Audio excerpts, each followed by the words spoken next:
If you love Baltimore sports, you'll love WNST.net. Padonia Station's all brought to you by Michelob Ultra. Final segment.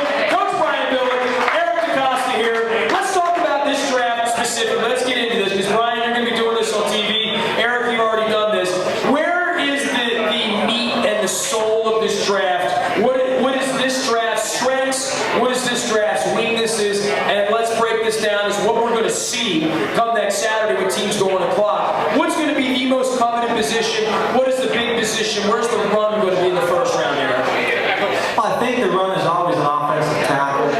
Typically last year we saw some players we picked, quite honestly, that we didn't have very good grades on. There was one guy picked that we had a 4th round grade on in the first round. So tackle's always a cover. It's so hard to find those guys, those big, athletic guys with that type of size. It's such a rare match. Jonathan Ogden, you guys have seen Jonathan play for so long.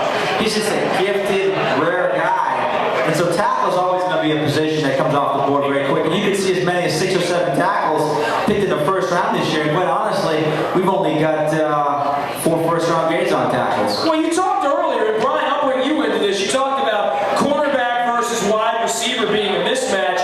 There's nothing worse than having a 5th-round left tackle out there trying to chase Dwight Freeney around or chase Terrell Suggs around. I mean, right? I mean, that's the case. You can't win like that. Yeah, and it's that, and we've seen that enough to where, it's scary.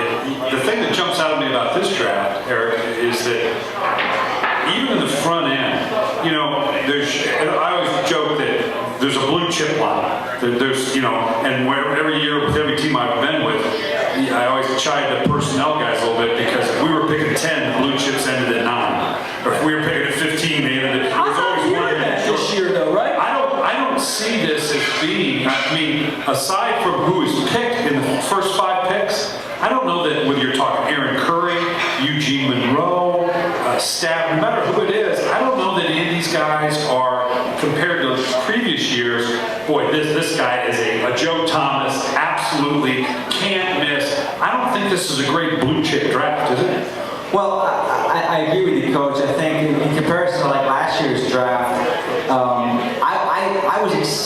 I was excited last year to have the 8th pick because I knew that we would get a good player.